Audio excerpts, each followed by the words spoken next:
샬롬, 좋은 아침입니다.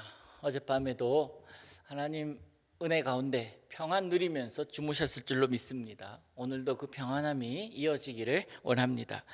자, 창세기 29장 1절에서 14절의 말씀을 제가 읽겠습니다. 야곱이 길을 떠나 동방 사람의 땅에 이르러 본즉 들의 우물에 있고 그 곁에 양 세 떼가 누워 있으니 이는 목자들이 그 우물에서 양 떼에게 물을 먹임이라. 큰 돌로 우물 아귀를 덮었다가 모든 떼가 모이면 그들이 우물 아귀에서 돌을 옮기고 그 양 떼에게 물을 먹이고는 우물 아귀 그 자리에 다시 그 돌을 덮더라. 야곱이 그들에게 이르되 내 형제 어디서 왔느냐? 그들이 이르되 하란에서 왔노라. 야곱이 그들에게 이르되 너희가 나홀의 손자 라반을 아느냐? 그들이 이르되 아노라. 야곱이 그들에게 이르되 그가 평안하냐? 이르되 평안하니라. 그의 딸 라헬이 지금 양을 몰고 오느니라. 야곱이 이르되 해가 아직 높은즉 가축 모일 때가 아니니 양에게 물을 먹이고 가서 풀을 뜯게 하라. 그들이 이르되 우리가 그리하지 못하겠노라. 때가 다 모이고 목자들이 우물 아귀에서 돌을 옮겨야 우리가 양에게 물을 먹이느니라. 야곱이 그들과 말하는 동안에 라헬이 그의 아버지의 양과 함께 오니 그가 그의 양들을 치고 있었기 때문이더라. 야곱이 그의 외삼촌 라반의 딸 라헬과 그의 외삼촌의 양을 보고 나아가 우물 아귀에서 돌을 옮기고 외삼촌 라반의 양떼에게 물을 먹이고 그가 라헬에게 입맞추고 소리내어 울며 그에게 자기가 그의 아버지의 생질이요 리브가의 아들됨을 말하였더니 라헬이 달려가서 그 아버지에게 알림해 라반이 그의 생질 야곱의 소식을 듣고 달려와서 그를 영접하여 안고 입맞추며 자기 집으로 인도하여 드리니 야곱이 자기의 모든 일을 라반에게 말하매 라반이 이르되 너는 참으로 내 혈육이로다 하였더라. 야곱이 한 달을 그와 함께 거주하더니. 아멘. 여기까지 14절까지 보겠습니다. 복음성 가운데 참 마음을 좀 울리는 가사들이 참 많죠. 복음성뿐만 아니라 일반 유행가 가사도 그렇습니다만 우리들이 가는 길에 대해서 참 인생길은 고단한 길이다, 힘든 길이다, 나그네 길이다 라고 표현을 하는 경우가 참 많이 있습니다. 그 중에 하나를 여러분에게 소개해 드리면 복음성 가운데 이런 글이 있죠. 예수 늘 함께 하시네 라는 찬양입니다. 고단한 인생길, 힘겨운 오늘도 예수 늘 함께 하시네. 지나간 아픔도 마주할 세상도 예수 내 마음 아시네. 이런 가사입니다. 인생길은 고단한 것이라고 사람들은 이야기를 하고 그러면서 그 길을 힘겹게 걸어갑니다. 고단한 인생길이 혼자 걸어가야 할 인생길이라면 일시적으로는 즐거울 수 있고 자유함으로 노래할 수 있지만 그러나 그 길이 오래되어 가면 갈수록 마음속에 힘듦이 있고 외로움이 찾아오기도 합니다. 그렇지만 우리가 걷는 그 길에는 결코 외로움이란 있을 수가 없는 것은 예수께서 함께 하시기 때문에 그게 바로 아까 제가 말씀드렸던 이 찬양 가사 내용 아닙니까? 예수 늘 함께 하시네. 그래서 그 예수님께서 함께 하시기에 우리가 걷는 그 고단한 인생길이라고 표현한다 할지라도 잊을 수가 있는 겁니다. 버틸 수가 있고 견뎌낼 수가 있는 것입니다. 그 고단함을 덮을 수 있는 다른 것이 있기 때문에 그렇습니다. 다른 것, 그게 뭘까요? 하나님의 위로, 그리고 하나님의 응원, 또한 그 하나님이 함께 하심, 그것이 아니겠습니까? 그러기에 버틸 수가 있고 그러기에 견딜 수가 있습니다. 야곱이 하나님을 만난 곳, 그곳에서 꿈을 꾸어서 사닥다리를 보고 하나님의 음성을 들었던 곳, 이제 그곳이 베델이었잖아요. 그 베델을 떠납니다. 베델에서 밧단 아람까지 계속 여정이 이어져 가는데 성경은 그 과정에 대해서 언급하지 않습니다. 그렇지만 우린 추측할 수가 있어요. 꿈에 하나님을 만나고 하나님이 자신과 함께하고 계시다라는 사실을 고백했으니 그 이후로 혼자여도 그는 노래할 수 있었을 것이고 담대하게 그가 가고자 하는 그 밧단 아람을 향해 쓸 것입니다. 그래서 바담 아람까지의 여정을 자세하게 우리가 모른다 할지라도 그곳에 그 걸음 가운데 하나님이 함께 하셨음을 우리는 알 수가 있습니다. 하나님의 임재, 하나님의 인도하심, 그 하나님의 동행하심은 고단한 인생길, 힘겨운 오늘이라 할지라도 버틸 수 있게 해주듯이 그 하나님의 동행하심, 하나님의 인도하심, 그 힘겨운 오늘이라 할지라도 그것으로 인하여 오늘 여러분도 그렇게 담담하게 걸어가시기를 축복합니다. 가야 할 목적지가 어디인지보다 중요한 것이 있다면 누구와 함께 가느냐일 것입니다. 하나님은 여러분의 오늘에 꼭 필요한 분이십니다. 그 하나님과의 행복한 동행이 오늘도 이어지기를 원합니다. 하나님은 우리 모든 사람들의 인생을 변화시키는 분 아니십니까? 특별히 그래서 하나님은 하나님의 선택하신 사람을 극단으로 몰아가기도 하시고, 말씀드렸다시피 그 주변의 사람들을 다 없애고 홀로 있게 하실 수도 있는 분이십니다. 그렇게 홀로 있을 때에 하나님은 그를 진정한 하나님의 사람으로, 그래서 그 독대함을 통하여 하나님의 계획을, 하나님의 뜻을 확실하게 하시기도 하십니다. 그래서 광야 같은 인생길은 훈련장이다라고도 이야기할 수가 있는 거예요.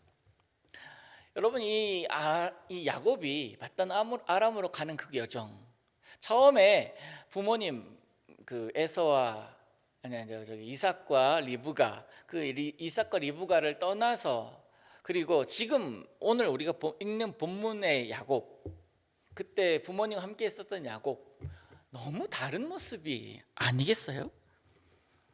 말하는 것도 달라지고 행동하는 것도 달라진 것 같아요. 4절을 보면 하나 알 수가 있는데요, 야곱은 하란의 우물에서 만난 목자들을 뭐라고 부릅니까? 4절 보시면 야곱이 그들에게 이르되 내 형제여 라고 이야기를 합니다. 내 형제여. 내 형제여라는 말은요, 진짜 그 피부치 형인 에서에게도 한 번도 그렇게 표현한 적이 없거든요. 에서와 친밀하게 이야기한 것도 나와 있지 않거든요.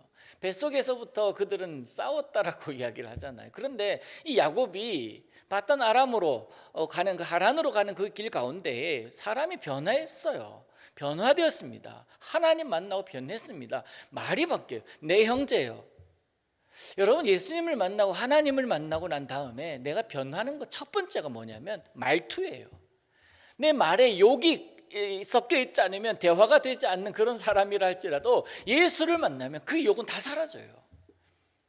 어떻게 하나님을 찬양하던 그 입술에서 세상을 욕하고 세상을 조롱하고 사람을 욕하고 사람을 정죄하는 그런 것이 똑같이 나오냔 말입니다.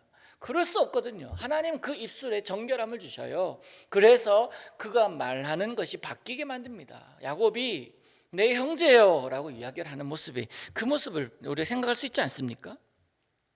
게다가 지금 야곱이 만난 그들은 한 번도 못 본 사람들입니다. 친밀한 관계가 아니에요. 근데 아무도 모르는 사람, 일면식 없는 그 사람에게 내 형제여 친밀함을 드러내는 만큼 마음이 넉넉해졌다라는 거예요.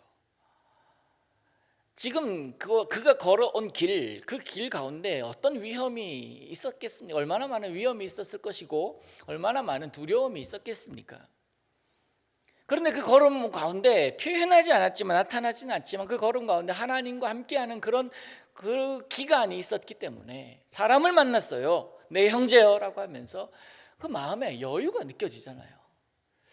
하나님 만나고 예수님 만나고 내 마음에 내 입술에 변화가 없고 내 마음에 여유가 없다면 그럼 무슨 의미가 있겠어요? 세상 사람들과 똑같이, 예수 안 믿는 사람들과 똑같이 말하고 행동하고 표현하고 내가 하고 싶은 대로 다 하고, 저 사람 미워할 만한 사람 합당하니까 미워하고, 미워할 만한 이유 있으니까 미워하고, 조롱할 만한 사람이 있으니까 조롱하고, 그 이유가 있으니까 그렇게 한다면 예수 안 믿는 사람과 뭐가 다르겠냔 말이에요. 이 아침에 제가 흥분해서 죄송합니다만 야곱이 내 형제여 라고 하는 그런 마음, 그리고 모르는 사람들에게 다가가서 그 친밀함을 표현하는 것,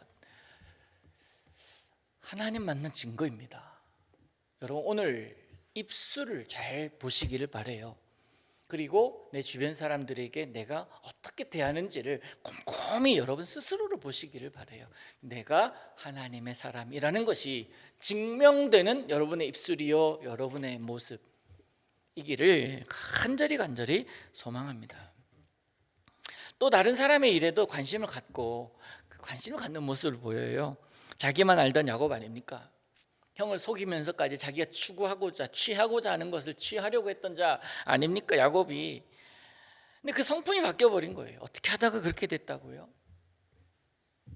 베델에서 하나님 만나고 그 베델 이후에 바단 아람까지 그 걸어오는 과정 가운데 하나님과의 동행하는 가운데 여러분 우리도 지금 하나님 만난 이후에 동행하고 있는 과정입니다. 우리 마음에 이러한 성품이 있기를 원합니다. 사람 변해요.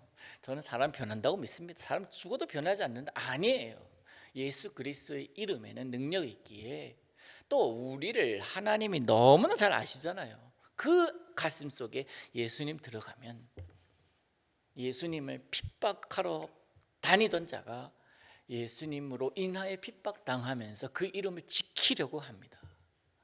그게 예수님의 능력입니다. 하나님 만나서 완전히 변화된 이 야곱을 보면서 누가 생각이 나야 합니까? 내가 생각이 나야 돼요. 변화된 내가 생각이 나야 됩니다. 내가 이랬지. 내가 참 악했지. 나의 중심으로 살았었는데 예수님 만나고 보니까 이게 잘못된 것인 줄로 알게 됐어. 내가 생각이 나야죠. 나도 그랬는데. 감격할 수 있죠. 감사할 수 있어요. 그리고 또 하나 9절 이후에 보면은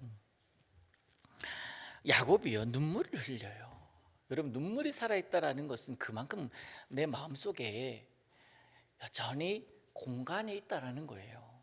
갑갑한 것이 아니라 여유가 있다라는 겁니다. 눈물이 살아있다라는 것. 이건 하나님 만남으로 변화됐다는 확실한 증거예요. 여러분 오늘 본문에서 야곱이 흘린 눈물은 하나님의 은혜가 큼을 나타내는 눈물입니다.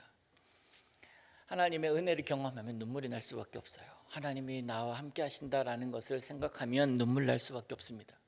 나 같은 자를 용서하셨다라는 것 자체 그것만으로 눈물일 수밖에 없어요. 제가 종종 찬양할 때에 흘리는 눈물들이 있습니다.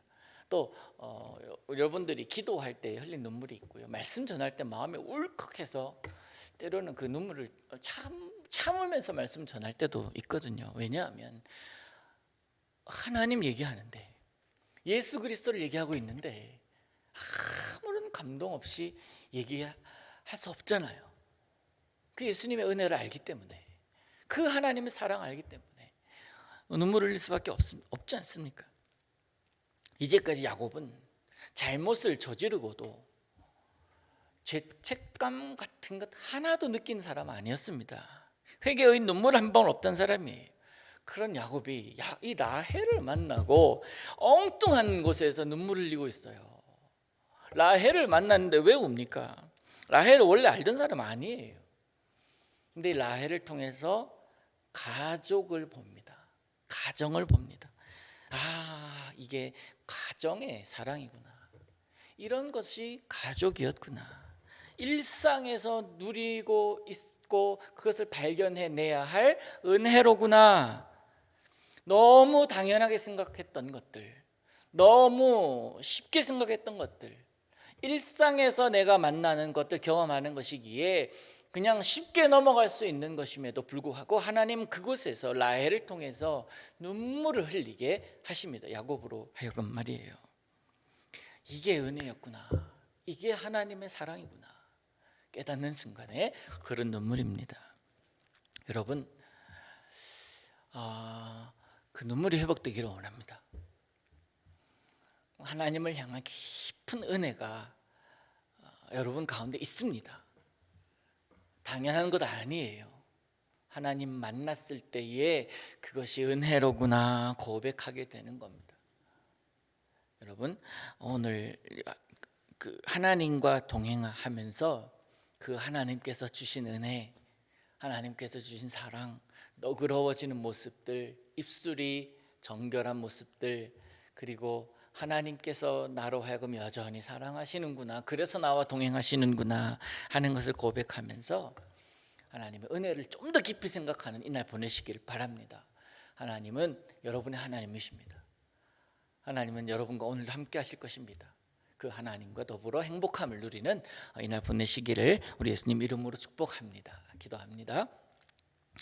하늘에 계신 우리 아버지여, 이름이 거룩히 여김을 받으시오며 나라의 마옵시며 뜻이 하늘에서 이룬 것 같이 땅에서도 이루어지이다. 오늘날 우리에게 일용할 양식을 주옵시고 우리가 우리에게 죄 지은 자를 사하여 준 것 같이 우리 죄를 사하여 주옵시고 우리를 시험에 들게 하지 마옵시고 다만 악에서 구하옵소서. 대개 나라와 권세와 영광이 아버지께 영원히 있사옵나이다. 아멘.